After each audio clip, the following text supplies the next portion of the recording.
Okay, तो अब next topic पर चलते हैं हम लोग, टाइप्स ऑफ बजट। ठीक है, ऑलरेडी ऑब्जेक्टिव्स में मेंशन करा दिया है, ठीक, थ्योरेटिकल थ्योरी में। और अभी हमने कंपोनेंट्स ऑफ गवर्नमेंट बजट भी देखा, और अब मैं आपको टाइप्स ऑफ बजट बताने जा रहा हूं। तो टाइप्स ऑफ बजट में सबसे पहले बैलेंस बजट आता है। ठीक, तो बैलेंस बजट नाम से क्लियर हो रहा है कि बैलेंस होना चाहिए, यानी कि एक्सपेंडिचर और रिसीट दोनों हिस्सा बराबर है। ठीक, तो हम यहां लिखेंगे टोटल। देखिए टोटल क्यों? क्योंकि एक रेवेन्यू का भी हिस्सा है और एक कैपिटल का भी हिस्सा है, तो रेवेन्यू प्लस कैपिटल करके हम टोटल नापते हैं। ठीक, तो total receipt equal to total expenditure.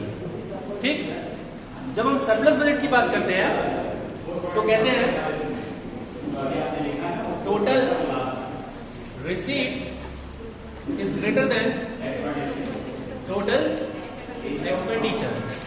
और जब डेफिसिट बजट की बात करते हैं तो ध्यान दीजिएगा, यार टोटल रिसीट पहले नहीं लिखेंगे, पहले लिखेंगे total expenditure. Total expenditure greater than total receipt.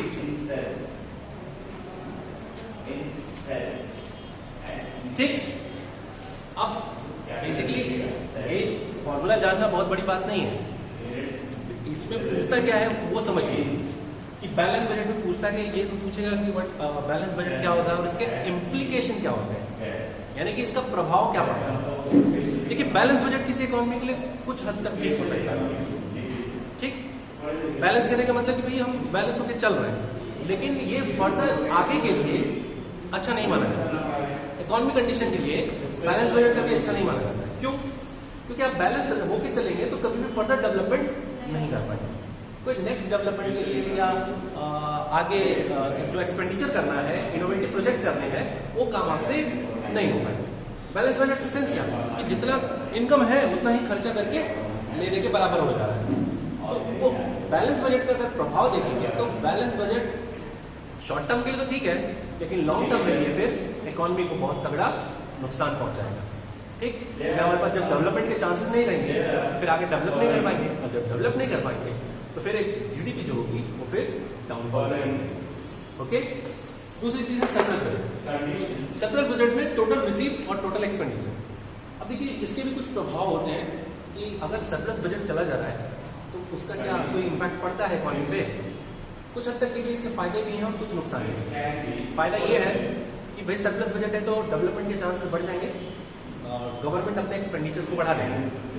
ठीक, लेकिन यही जो सरप्लस बजट है, जैसे जैसे गवर्नमेंट अपने एक्सपेंडिचर्स को बढ़ाएगा लेवल ऑफ एग्रीगेट डिमांड बढ़ने लगेगा। ठीक, सरप्लस बजट से सेंस यही है कि सरकार के पास पैसा भरपूर है और जब वो खर्च करेगा तो लेवल ऑफ एग्रीगेट डिमांड बढ़ेगा, और लेवल ऑफ एग्रीगेट डिमांड बढ़ेगा तो मतलब कि इन्फ्लेशन बढ़ना है। फिर उस इन्फ्लेशन को कंट्रोल करने के लिए अपनी सरप्लस बजट की पॉलिसी लगानी पड़ेगी जिससे उसको अच्छा खासा उसका पैसा।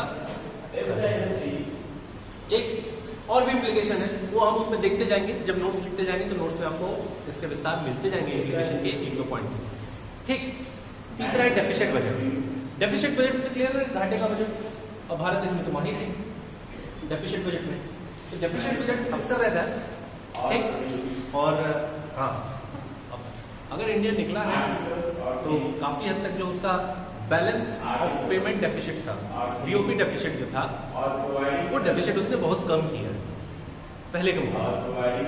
जब से उसने चीन का बहिष्कार किया है वैसे भी बैलेंस ऑफ डेफिसिट जो था, बैलेंस ऑफ पेमेंट का डेफिसिट जो था, वो काफी हद तक इतना जबरदस्त कंट्रोल हुआ है जो पहले से कभी नहीं था। अनुमानित 60 मिलियन का ट्रांजेक्शन चाइना हम लोगों को बेच देता था और हम उसको सिर्फ 20 मिलियन ही बेच पाते थे, सिर्फ 20 मिलियन। तो 40 मिलियन का जो अंदर आता था ये बैलेंस ऑफ डेफिसिट का, सॉरी बैलेंस ऑफ पेमेंट का deficit balance of payment show करता था। ठीक, लेकिन अब भारत क्योंकि चाइना से जो इंपोर्ट एक्सपोर्ट है वो रोक के रखा हुआ है। ठीक, उसका इम्पैक्ट देखने को मिला कि हमारा सरप्लस बैलेंस ऑफ पेमेंट आने लगा। अगर यहाँ भी देखें तो हमारा बजट अगर डेफिसिट आ रहा है तो इसका सेंस ये हुआ कि एक्सपेंडिचर सरकार ने ज्यादा किया है, जो उसकी इनएफिशिएंसी को शो करता है कि सरकार ने सही से काम नहीं किया, खर्चों पर लगाम नहीं रखा है और रिसीव के सोर्सेस को उसने क्रिएट नहीं किया। प्रभाव क्या पड़ेगा? ज्यादा डेफिशिएंट बजट का मतलब कि सरकार के पास पैसे नहीं है आगे खर्च करने के लिए डेवलपमेंट प्रोग्राम के। ठीक, तो यहाँ पे भी नुकसान है। इम्प्लीकेशन आप प्रभाव को भी जान के लिख सकते हैं कि अगर घर में डेफिशिएंट बजट होगा तो क्या इम्पैक्ट पड़ सकता है, और सरप्लस बजट में तो फालतू खर्चे बढ़ जाएंगे और रिसोर्सेज का डिप्लीशन शुरू हो जाएगा। ठीक है ना? हालांकि जब थ्योरी लिखाएंगे तो हम बेहतर तरीके से उसको लिखा के समझा देंगे, फिलहाल छोटे स्तर पर इसको समझना जरूरी है। ठीक है, तो यहाँ इसके अपने प्रभाव पड़ेंगे, कुछ नुकसान नहीं होंगे इसके डेफिशिएंट बजट के, और डेफिशिएंट बजट के कोई फायदा नहीं होंगे, ये बात ध्यान रखिए। क्लियर? अब डेफिशिएंट बजट के अंदर कुछ और डेफिशिएंट आते हैं। ठीक, इसमें सबसे इंपॉर्टेंट डेफिशिएंट है वो है रेवेन्यू डेफिशिएंट। ठीक है, पहला डेफिशिएंट आता है रेवेन्यू।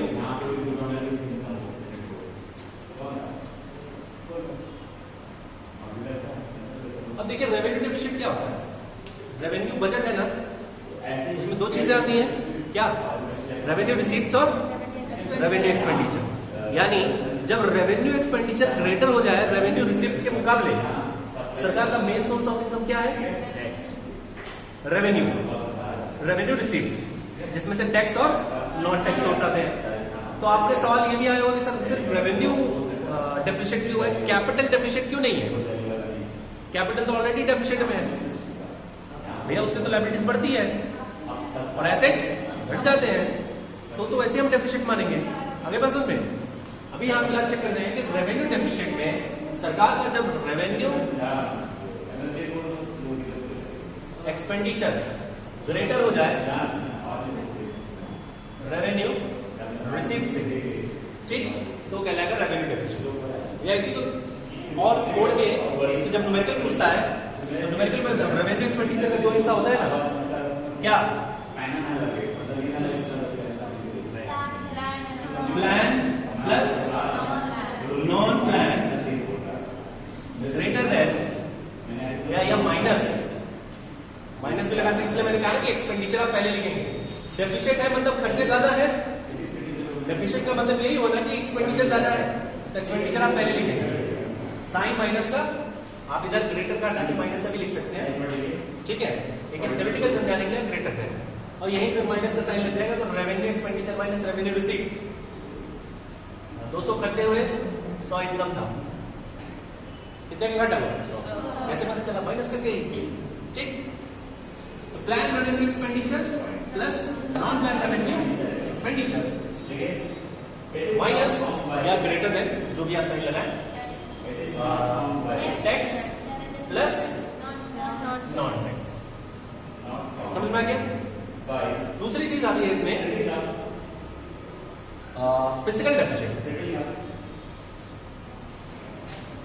ठीक, अब देखिए फिजिकल डेफिशिएंट यानी राजकोषीय घाटा, ओवरऑल घाटा। अब ओवरऑल घाटे की जब मैं बात करूं तो ओवरऑल घाटे में क्या आएगा? कैपिटल भी आएगा और क्या आएगा? रेवेन्यू भी आएगा। ठीक, लेकिन यहां ध्यान देने वाली बात क्या है, उस पर जरा ध्यान देना सर। ठीक है, अच्छे से समझिएगा, नहीं तो कंफ्यूजन क्रिएट होगी। और एक एग्जांपल भी दूंगा, उसको भी समझिएगा। अब जब फिजिकल की बात आती है तो टोटल आता ही है, ठीक, तो हम कहेंगे total expenditure greater than total receipts. अब इसमें टोटल में क्या आ रहा है? रेवेन्यू प्लस कैपिटल एक्सपेंडिचर,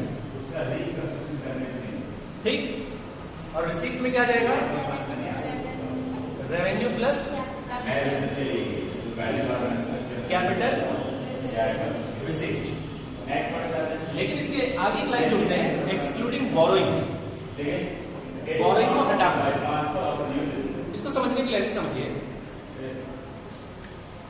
कि मेरी एक शॉप है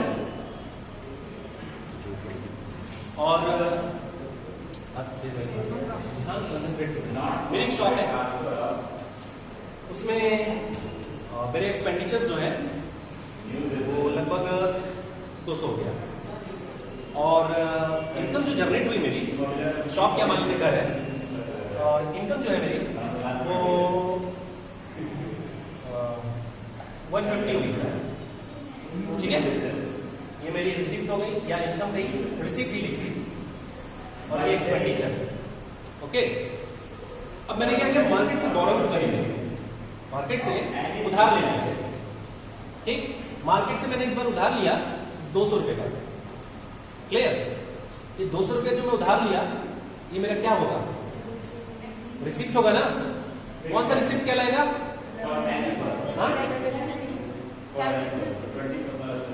capital receipt. Loan loan loan loan from market, market borrowing क्या होगा, कैपिटल होगा ना। लोन लिया ना मैंने, मार्केट बोरोइंग किया ना 200, तो रिसिप्ट हुआ ना। अब मैं 200 इसमें जोड़ूंगा ना रिसिप्ट में।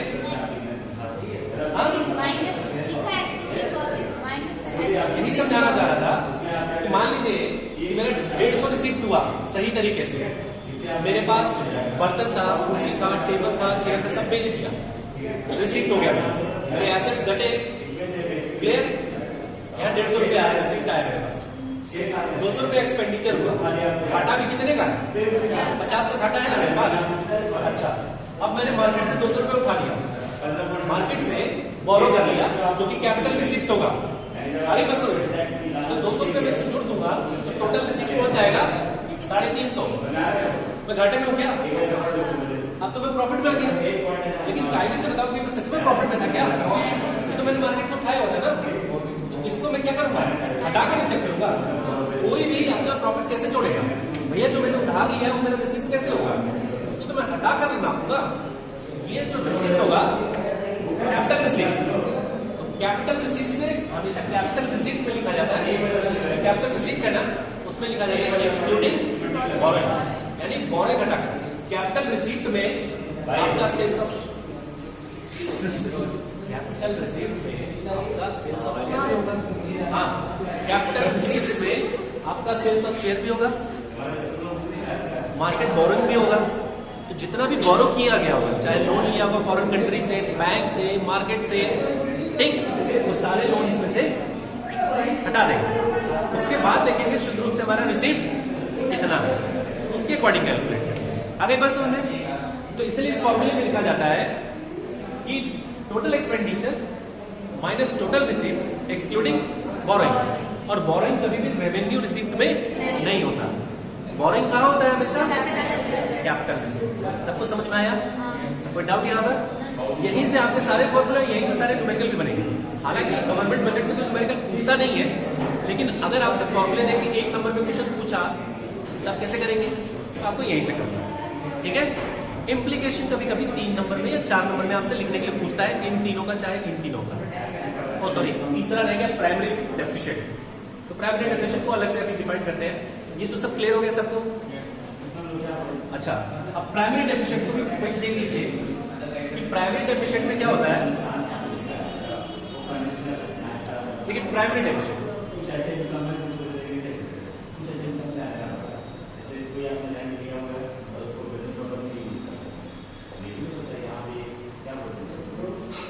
प्राइमरी डेफिशिएंट जब कैलकुलेट करते हैं तो हम कहते हैं physical deficient minus physical deficient minus net interest payment. ठीक, अब इसको समझिए ऐसा क्यों है। जब फिजिकल डेफिशिएंट हमारा जो आया है, ठीक, उसमें से इंटरेस्ट पेमेंट हटा देंगे। ध्यान दीजिएगा, फिजिकल डेफिशिएंट कैसे आया समझ में आ गया सबको? कैसे बनता है वो? अच्छा, बोरो किए हो तो उस पर इंटरेस्ट दोगे ना? है? तो जब बोरो हमने रिसीप्ट में रखा नहीं था तो उसका इंटरेस्ट इसमें नहीं रखेंगे। ठीक है, रखते हैं। जैसे रिसीप्ट तो हमारे लिए एक्सपेंडिचर ही है, सॉरी इंटरेस्ट तो हमारे लिए एक्सपेंडिचर ही है। मैंने कोई लोन लिया था, उस पर मैं इंटरेस्ट दे रहा हूं, तो मेरे लिए तो एक्सपेंडिचर है। कायदे से मेरे खर्चे हैं तो मेरे को काउंट करना पड़ेगा ना उसमें। ठीक, लेकिन एक प्राइमरी डेफिशिएंट निकाला जाए तो प्राइमरी घाटा मेरा क्या है? ठीक भैया, मैंने अपना जब ये निकाला था कि 200 रुपये इनकम था, सॉरी 200 रुपये एक्सपेंडिचर था। प्लीज जरा ध्यान से समझना, जरा भी दर्द हुए कंफ्यूज हो जाए। और रिसीप्ट मेरी कितनी थी? 150, 50 रुपये घाटे जा रहा था ना। आगे बस सोचे। अच्छा, इसमें से बोरिंग मैंने हटा के रखा हुआ था। अच्छा, जो बोरो किया हुआ था मैंने, उस पर तो इंटरेस्ट दूंगा ना मैं। लेकिन कायदे से जब मैं प्राइमरी डेफिशिएंट निकालूंगा तो मैं ये खोज करूंगा कि मेरा प्राथमिक घाटा कितना है, वो बोरो हटाकर और उसका इंटरेस्ट हटाकर। इस फिजिकल डेफिशिएंट में वो इंटरेस्ट जुड़ा होगा जो लोन पर दे रहे हैं। जो हमने लोन उठाया था ना, इस पर इंटरेस्ट तो पे करो, कर ही रहोगे ना, तो वो पे करोगे तो वो इसी एक्सपेंडिचर में जाएगा ना, इसी के एक्सपेंडिचर में जाएगा। क्योंकि इंटरेस्ट जो आप देते हो वो कैपिटल एक्सपेंडिचर का हिस्सा नहीं होता, वो रेवेन्यू एक्सपेंडिचर का हिस्सा होता है। क्योंकि इंटरेस्ट छोटी मात्रा का होता है, आप बैंक को इंटरेस्ट दोगे तो छोटी मात्रा का दोगे ना, लेकिन जब उसका रीपेमेंट करोगे तो कैपिटल एक्सपेंडिचर का जाएगा। कहने का सेंस ये है कि जब फिजिकल डेफिशिएंट में से जो इंटरेस्ट हमने पे किया है लोन पर उसको हटा देंगे तो जो अमाउंट बचेगा फिजिकल डेफिशिएंट में, जो फिजिकल डेफिशिएंट में 50 रुपए आया है, इसमें से 5 रुपए नेट इंटरेस्ट पेमेंट था, जो लोन लिया था उस पर जो इंटरेस्ट दिए थे, ये 5 रुपए जब हटा देंगे तो 45 रुपए जो बचता है, ये 45 रुपए हमारा कहलाएगा प्राइमरी डेफिशिएंट। ये प्राथमिक घाटा है जो उस लोन को हटाने के बाद और उसके इंटरेस्ट को हटाने के बाद आया है। आगे बात सुनिए, इंटरेस्ट, क्योंकि हमने लोन को हटाया था ना, तो उसके इंटरेस्ट को भी तो हटाएंगे। अब देखेंगे लोन को किनारे कर दिया भैया, और इसका जो इंटरेस्ट है उसको भी किनारे करो, और किनारे करके देखो कि कितना हमारा फाइनल डेफिशिएंट आ रहा है। ये तो लोन की वजह से ओवरबर्डन हुआ है ना हम पर, लोन की वजह से ओवरबर्डन हुआ है। तो ये इंटरेस्ट पेमेंट जो हमने किया था वो हटा देंगे और फिजिकल डेफिशिएंट चेक करेंगे कि अब कितना घाटा बचा है। तो जो फिजिकल डेफिशिएंट आया है उसमें से primary net interest payment minus करके जो भी अमाउंट बचता है वो कहलाएगा प्राइमरी। ठीक, बात समझ में आ गई?